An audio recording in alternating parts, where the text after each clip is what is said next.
پسند کی ہے کہ ہمارے حنفی بھائی جو دعائے قنوت پڑھتے ہیں وہ دعا قنوت وتر کی دعا نہیں ہے بلکہ قنوت نازلہ کی دعا ہے. پلیز مہربانی فرما کر قنوت وتر کی مسنون دعا مینشن کر دیں اور اس کا مکمل ریفرنس بھی دے دیں تاکہ ہم جلد از جلد اس دعا کو یاد کر کے اپنی نماز کی اصلاح کر سکیں. شکریہ. اچھا یہ انہوں نے سوال کیا اشارتاً، مجھے سمجھا ہے شرارتاً. یہ اشارتاً انہوں نے کہا ہے.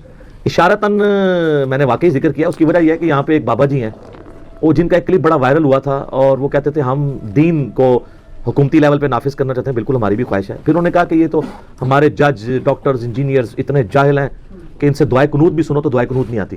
تو میں نے ان کو ٹانٹ کروائی تھی کہ دعائے قنوت بابا جی آپ کو بھی نہیں آتی.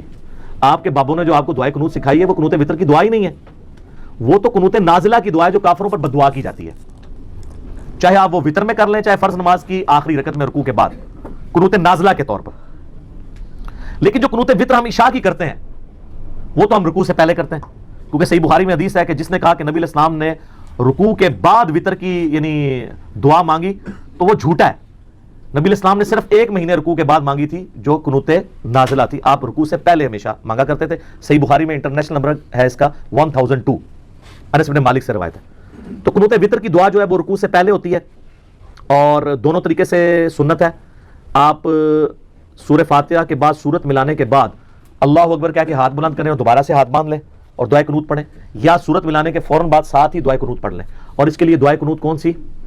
جو دعائے قنوت نبی علیہ السلام نے قنوت وتر کے طور پر تعلیم فرمائی ہے وہ ہے جامعہ ترمذی میں، سنن نبی داؤد میں، سنن نسائی کے اندر کہ حسن ابن علی رضی اللہ تعالی عنہما وعلیہم السلام، سیدنا حسین کے جو بڑے بھائی تھے، وہ کہتے ہیں کہ مجھے نبی علیہ السلام نے نماز وتر میں پڑھنے کے لیے قنوت تعلیم کی اور میں وہی قنوت پڑھتا ہوں اور وہی قنوت وتر کی دعا ہے جو اس وقت صرف اہل حدیث پڑھتے ہیں یا عرب کے لوگ پڑھتے ہیں. سب کانٹیننٹ میں تو قنوت نازلہ ہی چل رہی ہے، اللہم انا نستعینک ونستغفرک.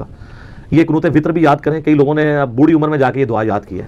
جس کو دعائے قنوت نہیں آتی وہ اللہم ربنا آتنا فی الدنیا حسنہ وفی الآخرۃ حسنہ وقنا عذاب النار پڑھ رہے، ٹھیک ہے، جب تک دعا یاد نہیں ہوتی نماز اس کی ہو جائے گی. بعض کہتے ہیں 3 دفعہ کل شریف پڑھ لو، نال ایک بار فاتحہ پڑھ کے بھی بخش دو.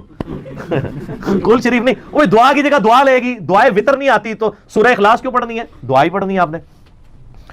تو قنوت وتر جو ہے وہ آپ کو جامعہ ترمذی، ابو داؤد، سنن نسائی، ابن ماجہ میں مل جائے گی اور آپ کو مشکات المصابیح کے پہلے جلد کے اندر وتر والے چیپٹر میں مل جائے گی.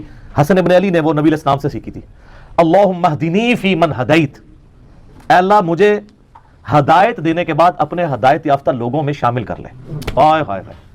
وعافنی فی من عافیت، اور مجھے عافیت عطا فرما کے اپنے عافیت والے لوگوں میں شامل کر لے. اور سنن ابن ماجہ میں حدیث ہے کہ کسی شخص نے اللہ سے عافیت سے بڑھ کر کوئی دعا نہیں مانگی. نبی علیہ السلام فرما رہے ہیں کہ دنیا میں سب سے نمبر 1 دعا کیا ہے؟ اللہ سے عافیت مانگنا، کہ اللہ میرے لیے ہر کام میں بہتری فرمانا. آپ کے صبح شام کے اذکار میں وہ دعوت میں وہ حدیث بھی ہے نا، اللہم انی اسألک العافیۃ فی الدنیا والآخرہ، اللہم انی اسألک العفو والعافیۃ فی دینی و دنیایا و اہلی و مالی. یہ والی دعا مختلف الفاظ کے یعنی ترمذی، ابو داؤد میں تھوڑے بہت فرق سے ملتی ہے، ہمارے بلو کارڈ میں لکھی ہوئی ہے، تو اس میں بھی آپ نے عافیت مانگی ہے. اللہم اہدنی فی من ہدیت وعافنی فی من عافیت وتولنی فی من تولیت، اور مجھے اپنا دوست بنا لے اور اپنے دوستوں میں شامل کر لے. وبارک لی فیما اعطیت، اور جو تو نے مجھے دیا ہے نا اس میں برکت عطا فرما. وقنی شر ما قضیت، اور مجھے اس شر سے بچا لے جو تو نے مقدر رکھا ہوا ہے، کیونکہ شر بھی تو اللہ ہی نے پیدا کیا نا. من شر ما خلق، میں ہر اس چیز کی برائی سے تیری پناہ میں آتا ہوں جو تو نے پیدا کی ہے. شیطان کو کس نے پیدا کیا؟ اللہ نے. فَإِنَّكَ تَقْضِي وَلَا يُقْضَى عَلَيْكَ، پس بے شک تیری قبضے اختیار میں ہر چیز ہے جو تو فیصلہ کرتے، تیرے فیصلے کے خلاف کوئی فیصلہ نہیں کر سکتا. إِنَّهُ لَا يَذِلُّ مَنْ وَالَيْتَ، بے شک وہ کبھی بھی ذلیل نہیں ہو سکتا جس سے تو دوستی کر لے. وَلَا يَعِزُّ مَنْ عَادَيْتَ، اور وہ کبھی عزت والا نہیں ہو سکتا جس سے تو دشمنی کر لے. تبارکت ربنا وتعالیت، میرا رب بڑی برکت والا ہے، بڑی اونچی شان والا ہے. یہ الفاظ جو صحیح سند سے ثابت ہے. باقی یہ ہے کہ ایک سنن نسائی میں حدیث ہے، اس کی سند کمزور ہے کہ اس کے بعد نبی علیہ السلام درود شریف پڑھتے تھے، لیکن فضل الصلاۃ علی النبی کے اندر جو درود شریف کی پہلے 300 سال میں لکھی گئی کتاب ہے قاضی اسماعیل مالکی رحمہ اللہ تعالیٰ کی، المتوفى 287 ہجری، اس میں آپ کو صحیح سند سے روایتیں ملیں گی کہ صحابہ کرام تابعین درود شریف بھی پڑھا کرتے تھے دعائے قنوت کے بعد. ایون صحیح ابن خزیمہ میں ملے گا کہ ابی ابن کعب جب رمضان میں قنوت وطر کرواتے تھے اور کبھی قنوت نازلہ بھی اس میں ساتھ پڑھتے تھے، تو پیچھے اصحاب آمین آمین بھی کہتے تھے اور وہ اس کا اینڈ درود شریف کے اوپر کرتے تھے. تو یہ جو کہتے ہیں نا ہم درود والے ہیں بارود والے نہیں ہیں، اللہ کے فضل انہوں نے کہتے درود پڑھے ہی نہیں ہے قنوت وطر، کیونکہ بابا جی نے نہیں سکھایا. سر درود ہے، اور جنازے میں بھی وہ اپنا ایک لکھا ہوا درود پڑھتے ہیں، جنازے میں بھی درود ابراہیمی ہے اور فاتحہ پڑھتے ہی کوئی نہیں. جنازہ کرواتے ہیں 30 سیکنڈ کا، دعا مانگتے ہیں 30 منٹ کی. حالانکہ جنازے میں تو وہ ساری دعائیں مانگنی چاہیے جو صحیح مسلم کے اندر موجود ہیں، وہ آتی نہیں ہے ان کو. سورہ فاتحہ بھی نہیں پڑھتے، وہ ثنا پڑھتے ہیں، وہ بھی انہوں نے ایک خود بیچ میں لچ تلا ہوا ہے، وجل ثناؤ کا، یاد کراتے ہیں وجل ثناؤ کا. خیر بات پھر اور طرف چلی جائے گی.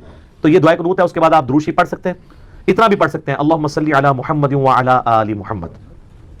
سنن نسائی میں انٹرنیشنل نمبر کے مطابق 1293 نمبر حدیث ہے کہ زید ابن خارجہ سے نبی علیہ السلام نے فرمایا تھا، اے زید مجھ پر درود لازم کر لے اور خصوصاً اپنی دعاؤں میں کہا کر اللہم صلی علی محمد وعلی آل محمد. یہ درود ابراہیمی کا جو پہلا حصہ ہے نا، یہ بھی مکمل درود ہے. پورا درود ابراہیمی بھی پڑھ سکتے ہیں، بہت اچھی بات ہے، نہیں تو کم از کم اتنا پڑھیں. میں اس کو دوبارہ ریپیٹ کر دیتا ہوں، اللہم اہدنی فی من ہدیت، آپ آمین کہتے جائیں، وعافنی فی من عافیت، وتولنی فی من تولیت، وبارک لی فی ما اعطیت، وقنی شر ما قضیت، فانک تقضی ولا یقضی علیک، انہ لا یذل من والیت ولا یعز من عادیت، تبارکت ربنا وتعالیت، اللہم صلی علی محمد وعلی آل محمد. اچھا، صحیح ابن خزیمہ میں موجود ہے کہ صحابہ کرام جب چونکہ قنوت آپ کو پتہ ہے رمضان میں تو جماعت کے ساتھ ہوتا ہے نا، تو وہ پھر جمع کے سیغوں سے بھی پڑھ لیتے تھے. اس میں پھر آپ پڑھیں گے اللہم اہدنا فی من ہدیت وعافنا فی من عافیت. لیکن یہ امام مسجدوں کو یاد کرنے دیں، آپ کو تو امامت کسی نے کرانے نہیں دینی، تو آپ سنگولر کے سیغوں سے پڑھیں. اسی طریقے سے اللہم اجرنی من النار، اے اللہ بچا لے مجھے آگ سے، اور اللہم اجرنا من النار، ہم سب کو بچا لے. تو جائز ہے، پڑھ سکتے ہیں. یا حیو یا قیوم برحمتک استغیث، الف کے ساتھ، اے خود سے زندہ سب کو تھامنے والے، میں تیری رحمت کے ساتھ تیری مدد کا سوال کرتا ہوں. اور اگر نون سے پڑھیں یا حیو یا قیوم برحمتک نستغیث، تو وہ جمع کا صیغہ ہو جائے گا، ہم سوال کرتے ہیں تجھ سے. تو دونوں درست ہیں. یہ چونکہ لوگ پوچھتے رہتے ہیں اسی میں نے بتا دیا. اس کے لیے آپ بہتر یہ ہے کہ آپ مشکات المصابیح ڈاؤن لوڈ کریں، وطر والا چیپٹر کھولیں، یا ہمارے واٹس ایپ گروپس میں رابطہ کریں. دعائے قنوت انشاءاللہ وہ آپ کو عربی اردو ترجمے کے ساتھ شیئر کرا دیں گے. پھر آپ جب اس کو پڑھیں گے تو واقعی یہ دعا ہے، اللہم انا نستعینک ونستغفرک. یہ تو اس طریقے سے دعا نہیں، اس میں زیادہ تر دعوے ہی ہیں. یہ تو اللہ سے مانگا گیا ہے اس کے اندر، وہ بھی پڑھیں، آپ دونوں پڑھ لیں، لیکن پرائمری دعا یہ ہے، وہ قنوت نازلہ کی دعا ہے. چونکہ صحابہ کرام نے قنوت وطر کو بھی قنوت نازلہ کے طور پہ یوز کیا ہے، یعنی وطر کے اندر. نبی علیہ السلام سے تو ثابت نہیں، لیکن چونکہ صحابہ سے ثابت ہے. اچھا، اہل حدیث اس معاملے میں کہتے ہیں صحابہ سے ثابت ہے. جب ہم کہتے ہیں مٹھی کے بعد داڑھی کاٹنا جائز ہے، جو میں خود نہیں کاٹتا، تو وہ کہتے ہیں نہیں نبی علیہ السلام سے، وہ نبی علیہ السلام کی تو داڑھی مٹھی سے آگے گئی نہیں ہے، انہوں نے کاٹنی کیوں تھی؟ وہ تو میں نے ثابت کیا. تو صحابہ ہی دین میں حجت ہیں، اہل بیت ہی حجت ہیں، کیونکہ ان کا استاد کون تھا؟ نبی علیہ السلام. انہوں نے اپنی ذاتی کوئی بات بھی امت تک نہیں پہنچائی ہے. اور صحابہ کا اجماع، اور اجماع یہ ہوگا کہ باقی صحابہ کی مخالفت نہ پائی جاتی ہو. اگر کسی کی مخالفت آ جائے گی پھر ہم دیکھیں گے میجارٹی کی رائے کیا ہے. تو یہ جناب قنوت وطر تھی.